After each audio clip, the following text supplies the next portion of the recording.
기도하고 말씀 듣겠습니다. 하나님 아버지, 주님의 사랑을 감사합니다. 거룩한 주일에 주님 앞에 나왔습니다. 예배하러 나왔고 하나님의 말씀을 사모해서 나왔습니다. 주의 백성들에게 주께서 하늘의 문을 활짝 여시고 우리를 위해서 예배하신 은혜를 부어주시고 특별히 말씀을 통해서 우리가 하나님의 마음과 하나님의 뜻을 깨닫는 복된 은혜의 시간 될 수 있도록 성령께서 역사하여 주옵소서. 주께서 함께 하심을 믿고 감사드리며 모든 영광 주께 올려드리며 예수 그리스도 이름으로 기도하옵나이다. 아멘. 할렐루야. 함께 인사하시겠습니다. 사랑하고 축복합니다. 인사하시기 바랍니다. 자, 오늘 저녁에 헌신예배가 있습니다. 1, 2, 3 여전대 헌신예배인데 1, 2, 3 여전대에만 나오는 게 아니죠. 다 나오셔서 은혜 받으시고요. 특별히 오늘 오시는 강사 목사님은 한국 반동성애 운동을 적극적으로 하시는 분이고 또 차별금지법이 왜 문제가 있는 건지 또 동성애의 폐해가 무엇인지를 정확히 많이 이렇게 알고 또 교회마다 다니면서 이렇게 강의하시는 그런 분이시니까 많이 참석하셔서 이렇게 은혜 받으시기를 부탁을 드립니다. 오늘 말씀을 증거하겠습니다. 여러분, 신앙생활 중에서 가장 중요한 것이 무엇이라고 생각하십니까? 어떤 분들은 믿음이 제일 중요하다, 또 기도가 중요하다, 봉사가 중요하다, 전도가 중요하다, 이렇게 여러 가지로 이야기할 수 있을 것입니다. 물론 다 중요합니다. 봉사도 기도도 믿음도 전도도 다 중요합니다. 그런데 아무리 우리가 봉사를 많이 하고 아무리 기도를 많이 하고 아무리 믿음이 좋다고 말을 할지라도 또 아무리 열심히 전도한다고 할지라도 빠져서는 안 되는 것이 가장 중요한 것이 있습니다. 그것이 무엇이냐면 바로 오늘 말씀의 제목처럼 순종입니다. 순종이 없는 봉사, 순종이 없는 기도, 순종이 없는 믿음, 또 순종이 없는 헌신, 또 헌금도 순종이 없는 것은 사실은 다 무의미한 것입니다. 모든 것 가운데 가장 바탕이 되는 것은 바로 무엇이냐면 순종인 것입니다. 때로는 우리가 행하는 것이 선한 의도라고 할지라도 그것이 순종하는 마음에서 나온 것이 아닌 내 의지에서 나온 것이라면 그것도 사실은 하나님과는 아무런 의미가 없는 것입니다. 그래서 모든 것이 심지어는 선한 의지라고 할지라도 의도라고 할지라도 순종이 바탕이 될 때 모든 것이 하나님께서 기뻐하시는 것이고 하나님께서 받으시는 것이라 그런 이야기입니다. 그렇다면 여러분, 오늘 말씀을 통해서 과연 순종은 우리 신앙생활에 있어서 어떠한 위치를 차지하고 있는가를 몇 가지를 살펴보면서 함께 은혜를 나누고자 합니다. 첫 번째는 무엇이냐면 순종은 하나님이 받으시는 예배의 전제 조건입니다. 하나님이 받으시는 예배의 전제 조건이다. 다시 말하면, 반대로 말하면 순종 없는 예배는 하나님이 받지 않으신다, 그런 이야기입니다. 우리가 아무리 노력하고 애를 쓰고 헌금을 많이 내고 여기 와서 봉사를 하고 성가대가 우렁차고 다 하다고 할지라도 우리 속에 순종이 없다고 한다면 그 예배는 하나님이 받는 예배가 될 수 없다, 그런 이야기입니다. 사무엘상 15장에 보면 그 내용이 나옵니다. 이스라엘이 아멜렉과 전쟁이 일어났죠. 전쟁이 일어났는데 그 당시에 왕이 누구냐 하면 사울 왕이었습니다. 사울 왕이었는데 하나님께서 분명히 말씀하셨거든요. 아말렉을 다 진멸해라. 남녀노소 그 다음에 짐승까지도 하나도 남기지 않고 다 진멸해라. 이렇게 주님께서 말씀하셨어요. 그런데 그 전쟁에서 승리를 했는데 그런데 사울 왕이 하나님의 말씀대로 하지 않고 아각 왕을 살려옵니다.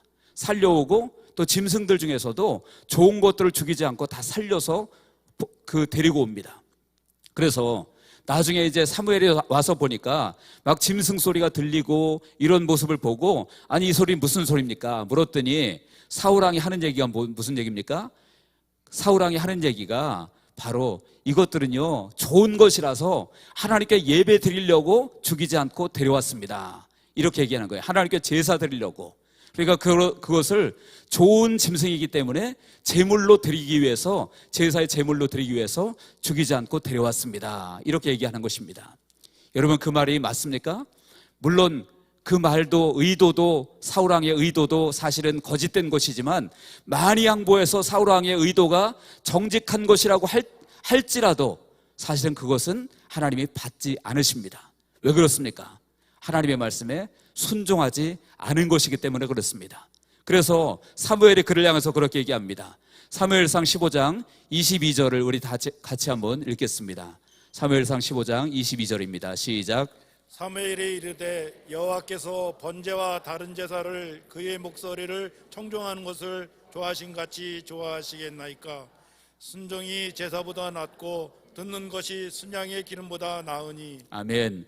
사울왕은 이제 그 제물을, 그 짐승들을 제물로 드리기 위해서, 오늘로 말하면 예배하기 위해서 데리고 왔다고, 살려서 데리고 왔다고 말했지만 사무엘은 뭐라고 말합니까? 사무엘은 순종이 제사보다 낫다. 여호와께서 번제와 다른 제사를 그의 목소리를 청종하는 것을 좋아하심 같이 좋아하시겠나이까. 다시 말하면 좋아하지 않는다라는 거예요. 받지 않는다라는 얘기죠. 사울이 실제로 그 짐승을 가지고 잡아서 하나님께 드렸다고 할지라도, 제물로 드렸다고 할지라도 하나님이 받지 않으셨을 것입니다. 시편 51편 16절에도 그랬습니다.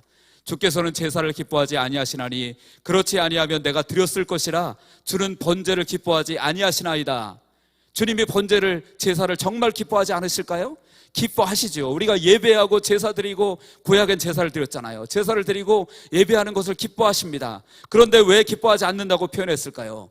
바로 순종이 없는 제사, 순종이 없는 예배는 하나님께서 기뻐하지 않는다라는 거예요. 그래서 여러분들, 순종은 하나님이 받으시는 예배의 전제 조건임을 반드시 기억하시기 바랍니다. 그래서 우리가 예배할 때 항상 먼저 나 자신을 돌이켜 봐야 돼요. 내가 정말로 순종하는 삶을 살았는지, 그렇지 않은 삶을 살았는지. 그래서 순종하는 삶을 살지 못했다고 한다면 그냥 아무 생각 없이 예배 드릴 것이 아니고 먼저 뭐 해야 되겠습니까? 하나님 앞에 회개해야 될 줄로 믿습니다.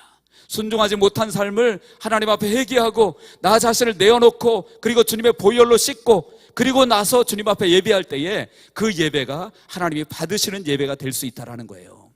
그런데 여러분, 많은 경우에 그냥 아무 생각 없이 왔다 갔다 형식적으로 드리는 경우가 많이 있는 것 같습니다. 일주일 동안 전혀 순종하는 삶을 살지 못했는데 그럼에도 불구하고 마음에 아무런 죄책감도 없이, 양심의 가책도 없이, 회개도 없이 그냥 예배한다. 여러분, 하나님 받으실까요? 죄송하지만 하나님이 받지 않으십니다. 그냥 교회 뜰만 밟고 왔다 가는 것 뿐이에요. 저 여러분들은 예배에 성공하는 우리 모두가 되어지길 바랍니다. 그러기 위해서 순종하는 삶을 사시고, 그리고 순종하지 못했다면 정말 주님 앞에서 우리가 기도하고 회개하고 주님의 보혈로 씻고 그 보혈 의지에서 주님 앞에 나아감으로 우리의 예배가 하나님이 받으시는 거룩한 산 제물, 산 예배가 되어지기를 주의 이름으로 간절히 축원합니다.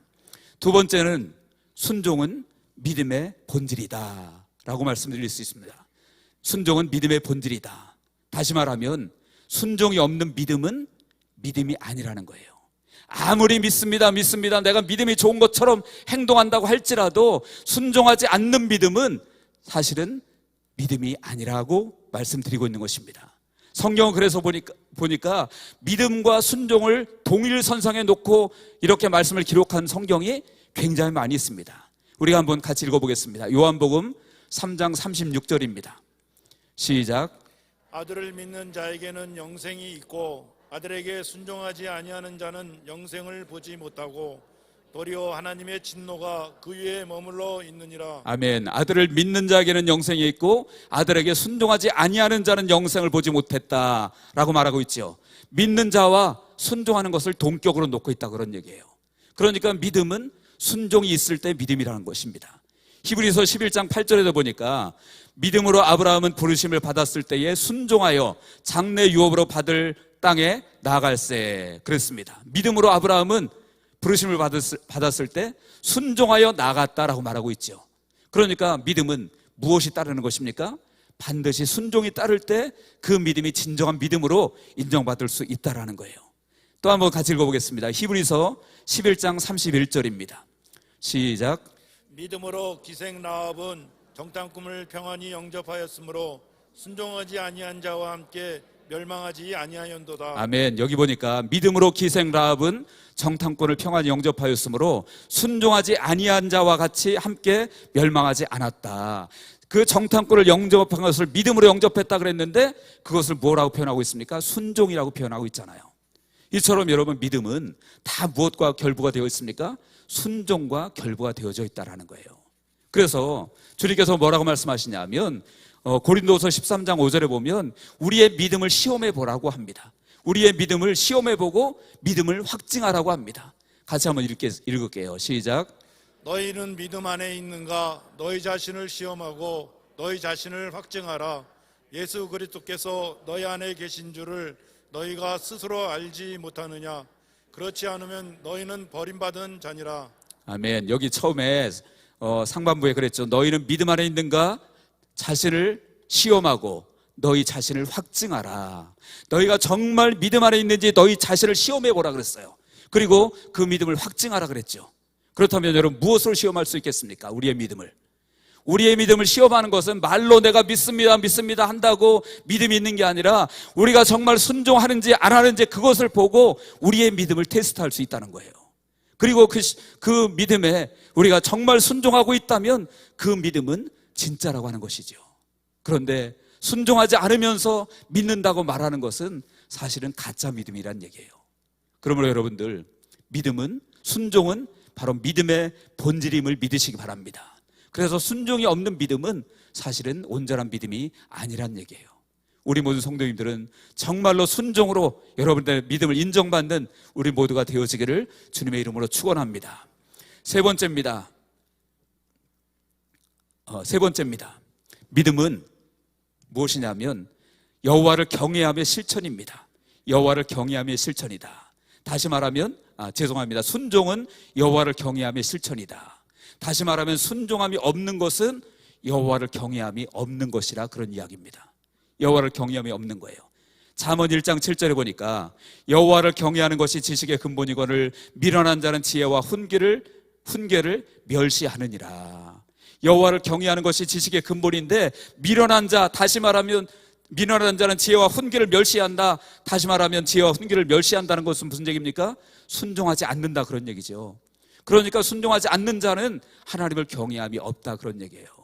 아무리 잘 믿는 것 같고 하나님을 높이는 것 같아도 순종하지 않는 자는 하나님을 경외함이 없는 것이라고 주님께서 말씀하고 있는 것입니다.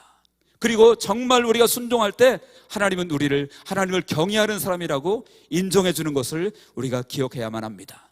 창세기 22장 12절을 같이 한번 읽어보겠습니다. 창세기 22장 12절 시작. 사자가 이르시되 그 아이에게 내 손을 대지 말라. 그에게 아무 일도 하지 말라. 내가 내 아들 내 독자까지도 내게 아끼지 아니하였으니 내가 이제야 내가 하나님을 경외하는 줄을 아노라. 아멘. 자, 이 내용은 여러분들 잘 아실 거예요. 하나님께서 독자 이삭을 바치라고 말씀하셨죠. 그런데 그걸 순종하기가 쉽습니까? 어렵습니까? 아마 우리 중에도 순종할 수 있는 분이 별로 없을 것 같아요. 저도 사실 그런 상황이 실제 생긴다면 자신 없습니다. 그런데 아브라함은 믿음으로 순종했죠. 그런데 그것을 보고 하나님께서 뭐라고 말씀하시는 거예요? 내가 이제야 내가 하나님을 경외하는 줄을 아노라 라고 말씀하고 있잖아요. 그러니까 순종이 이루어질 때 하나님을 경외하는 것을 하나님께서 인정해 주신다라는 거예요. 다시 말하면 순종이 없으면 하나님을 경외함이 아니란 얘기죠. 아무리 말로 하나님을 잘 섬기는 것 같고 잘 믿는 것 같아도 순종하는 삶이 없으면 하나님을 경외함과는 거리가 멀다 그런 얘기예요. 그래서 하나님께서 이스라엘 백성들을 향해서 그랬잖아요. 마태복음 15장 8절에 보니까 이 백성이 입술로는 나를 공경하되 마음은 내게서 멀도다. 다시 말하면 말로는 하나님을 경외한다 그러고 공경한다 그러고 했는데 실제로 삶 속에서는 순종함이 없는 거예요. 하나님 뜻대로 사는 모습이 없는 것이죠. 그러니까 주님께서 입술로는 나를 공경하되 마음은 내게서 멀다라고 이렇게 말하고 있는 것입니다. 여러분 혹시 우리 중에 그렇지 않습니까? 말로는 주님을 공경하고 경외하는 것 같은데 입술로는 그런데 마음은 먼 그런 모습이 우리에게 혹시 없는지 우리가 한번 돌이켜 봐야 될 줄로 믿습니다. 그런 모습이 있다고 한다면 우리가 다시 한번 우리들 자신을 다잡고 회개하고 하나님 앞에 바로 서는 우리 모두가 되어지길 원합니다. 그래서 하나님을 경외하는 삶이 우리의 입술로도 물론 경외해야 되겠죠. 입술로 뿐만 아니라 우리의 마음과 우리의 삶으로 순종을 통해서 하나님을 경외함을 드러내는 우리 모두가 되어지기를 주님의 이름으로 축원합니다. 마지막 네 번째입니다. 순종은 문제를 종결짓는 가장 빠르고 확실한 길이다. 같이 한번 읽어보겠습니다. 시작. 순종문이 가장 빠르고 확실한 길입니다. 아멘. 순종만이 문제를 종결짓는 가장 빠르고 확실한 길이다. 자, 오늘 본문의 내용이 바로 그 내용입니다. 본문 15절 보시기 바랍니다. 거기에 보니까 여호와께서 그의 종 모세에게 명령하신 것을 모세는 여호수아에게 명령하였고 여호수아는 그대로 행하여 여호와께서 모세에게 명하신 모든 것을 하나도 행하지 아니한 것이 없었더라. 다시 말하면 여호수아가 모든 것에 순종했다, 그런 얘기죠. 하나도 행하지 않은 것이 없었다. 다 하나님의 말씀에 순종했다, 그런 얘기예요. 근데 여러분, 무엇을 순종했는지 아십니까? 이제 모세는 느보산에서 죽었어요. 죽고 가나안 땅에 들어오지 못했죠. 그리고 여호수아와 그 후대들 백성들이 가나안 땅에 들어왔습니다. 들어왔는데 들어왔다고 해서 아무 문제가 없는 것이 아니었어요. 거기에는 여전히 많은 문제와 어려움이 있었습니다. 그 문제가 무엇이었습니까? 거기에 이미 원래부터 살고 있던 원주민들 7족속이 살고 있었죠. 그들이 순순히 나가는 사람들이 아닙니다. 쫓아내서 전쟁에서 이겨야만 나가는 거예요. 그래서 그런 많은 백성들이 있어서 그 사람들 다 몰아내야 되는데, 사실은 이스라엘 백성들의 힘과 어떤 무기 이런 것 가지고 그들을 이겨낼 수 있는 힘이 사실은 없습니다. 그들은 7족속이나 모여 있었고요, 이스라엘 백성들은 이스라엘 단일 민족이 그 가나안 땅에 들어온 거죠. 남의 땅에 들어온 거예요. 쉽게 말하면 그 7족속 입장에서 볼 때는 남의 땅에 들어온 거예요. 그래서 그들을 다 몰아내야 되는데 그들을 이길 수 있는 길이 무엇일까요? 그것은 다른 길이 없었어요. 오직 순종밖에 없었음을 기억하시기 바랍니다. 그래서 본문 15절 방금 읽은 데 말씀드린 것처럼 여호수아가 모든 하나님의 말씀에 다 순종해서 하나도 행하지 아니한 것이 없었더라 라고 순종의 말씀을 드리고 난 다음에 16절부터 22절까지 내용이 뭡니까? 그 내용들이 거기에 있는 모든 족속들을 다 몰아내는데 성공하는 내용이 바로 16절에서 22절의 내용입니다. 특별히 여러분 여기 보면 21절 이하에 보면 그 아낙 사람들이 나옵니다. 아낙 자손들은 거인들이었어요. 거인들이었고 장수들이었습니다. 그런데 그들을 어떻게 물리칩니까? 인간의 힘으로 물리칠 수 있는 것이 아니었다라는 거예요. 하나님의 말씀에 순종하니까 그 모든 것들을 다 이길 수 있었고 물리칠 수 있었다라는 거예요. 그래서 여러분들, 순종은 모든 문제를 종결짓는 가장 빠르고 확실한 길임을 기억하시기 바랍니다. 여러분, 이것이 꼭 전쟁에만 해당되는 게 아니죠. 우리 삶에도 여러 가지 문제가 있을 수 있어요. 어려움이 있을 수 있죠. 영적으로 문제가 있을 수 있고, 환경적으로, 경제적으로, 또 육신적으로, 또 사람과의 관계 속에서 여러 가지 문제가 있을 수 있는데, 그런 모든 문제를 가장 빠르게 종결짓는 길은 무엇일까요? 그것은 사람의 잔머리 구르는 것이 아니라 하나님의 말씀에 순종하는 것임을 믿으시기를 바랍니다. 그럴 때 문제가 가장 빠르게 해결될 수 있다라는 거예요. 그리고 가장 완전하게 해결될 수 있다라고 하는 것입니다. 역대하 20장에 보면 그 당시에 이스라엘의 왕이 여호사밧, 유다의 왕이 여호사밧 왕인데, 그 유다 땅에 큰 위기가 닥칩니다. 어떤 위기가 닥치냐면 모압과 암몬과 마온 세 나라가 연합해서 유다 땅을 쳐들어옵니다. 침략해 와요. 그런데 이스라엘 백성들은, 유다 백성들은 그 연합군을 이겨낼 힘이 전혀 없는 거예요. 전혀 없는 거예요. 그래서 여호사밧이 백성들을 불러놓고 기도합니다. 하나님, 우리는 아무 힘도 없습니다. 오직 주님만 바라봅니다. 이렇게 기도했을 때 하나님께서 그들에게 방법을 가르쳐 주십니다. 방법을 가르쳐 주는 게 뭔지 아세요? 지금 전쟁 상황이잖아요. 적군이 쳐들어온 상황이잖아요. 그러면 그에 맞는 방법을 가르쳐 주는 게 상식적으로 맞는 얘기겠죠. 그런데 우리 하나님이 전혀 우리가 생각하기로는 말도 안 되는 방법을 그들에게 말씀하시는데, 뭐냐면 성가대 만들어서, 찬양단 만들어서 그 찬양단을 앞세우고 진군하라는 거예요. 여러분, 이게 말이 됩니까? 전쟁에서? 그런데 여호사밧과 그 백성들이 그대로 순종합니다. 같이 한번 읽어보겠습니다. 역대하 20장 21절 22절입니다. 시작. 백성과 더불어 의논하고 노래하는 자들을 택하여 거룩한 예복을 입히고 군대 앞에서 행진하며 여호와를 찬송하여 이르기를, 여호와께 감사하세, 그의 인자심이 영원하다 하게 하였더니, 그 노래와 찬송이 시작될 때 여호와께서 복병을 두어 유다를 치러 온 암몬 자손과 모압과 세인산 주민들을 치게 하심으로 그들이 패하였으니. 아멘. 자, 보십시오. 여기 보니까 이스라엘 백성들이 그대로 순종하잖아요. 순종하니까 22절에 보니까 그 노래와 찬송이 시작될 때에 여호와께서 복병을 두어 유다를 치러 온 암몬과 암몬 자손과 모압과 세일 산주민들을 치게 하심으로 그들이 패하였다.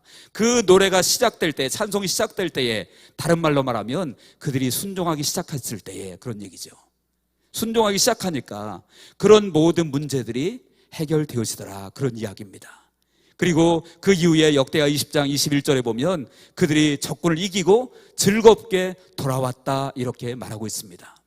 여러분, 이처럼 정말 그들의 힘으로는 도저히 이길 수가 없고 싸울 수가 없어서 하나님만 바라봅니다, 이렇게 기도했을 때 하나님이 주신 방법, 그 방법이 인간적인 생각으로는 말이 안 되는 방법 같았지만 그들이 순종하니까 그들은 승리가 따랐다고 하는 사실을 믿으시기 바랍니다.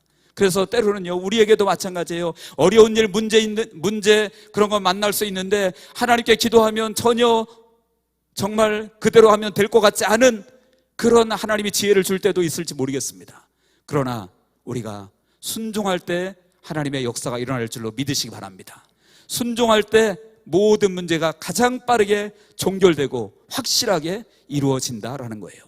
오늘 본문도 마찬가지죠. 다시 돌아와서 본문에 돌아오면 이 본문에도 그 여호수아가 모든 것을 순종하니까 마지막 23절을 같이 한번 우리 읽어보겠습니다. 본문 23절입니다. 시작. 이와 같이 여호수아가 여호와께서 모세에게 말씀하신 대로 그 온 땅을 점령하여 이스라엘 지파의 구분에 따라 기업으로 주매 그 땅에 전쟁이 그쳤더라. 아멘. 그 땅에 전쟁이 그쳤더라. 다시 말하면 모든 문제가 해결되었더라. 믿으시기 바랍니다. 순종만이 여러분 답인 줄로 믿으시기 바랍니다. 순종하면 그것이 가장 빠른 길인 줄로 믿으시기 바랍니다. 내가 머리 써서 하면 금방 될 것 같지만 사실은 되는 듯 하다가 더 꼬일 때가 훨씬 많습니다. 그러나 주님이 하신 방법대로 하면 주께서 해결하실 줄로 믿습니다. 그래서 오늘 말씀을 통해서 우리가 기억해야 될 것, 순종은 여러분 모든 것의 답임을 기억하시기 바랍니다. 하나님이 받으시는 예배의 전제 조건이고요, 믿음의 본질이고, 그리고 여호와를 경외하는 것의 실천이 순종이고요, 그리고 모든 문제를 가장 빠르게 확실하게 종결짓는 방법이 바로 순종이다라고 말씀드렸습니다. 이 순종이 우리에게 있어지기를 주의 이름으로 축원합니다. 그래서 여러분의 삶 가운데 어떤 문제가 온다고 할지라도 주님 앞에 순종해서 문제를 하나님이 해결하시는 것을 볼 수 있는, 그래서 하나님은 살아계시다 우리가 말할 수 있고 간증할 수 있는 우리 모두가 되어지기를 주님의 이름으로 간절히 축원합니다. 기도하겠습니다. 하나님 아버지, 감사합니다. 아버지, 때로는 우리가 인간의 지혜를 의지하고 또 내 방법대로 하면 될 것 같아서 그렇게 행할 때가 참 있음을 고백합니다. 아버지, 그러나 순종하지 아니하고 사람의 생각으로 하는 것은 결국 실패할 수 없음을 또한 고백합니다. 하나님 아버지, 기도하며 간구하오니 우리 모두가 정말 순종이 모든 것의 답임을 기억하게 하시고 순종이 모든 문제를 종결짓는 가장 빠르고 확실한 길임을 기억해서 우리가 어떤 경우에도 순종으로 미루어 나갈 수 있는 저희들이 될 수 있도록 성령께서 역사하여 주옵소서. 하나님께서 우리 함께 하실 줄로 믿고 감사하며 예수 그리스도 이름으로 기도합나이다. 아멘.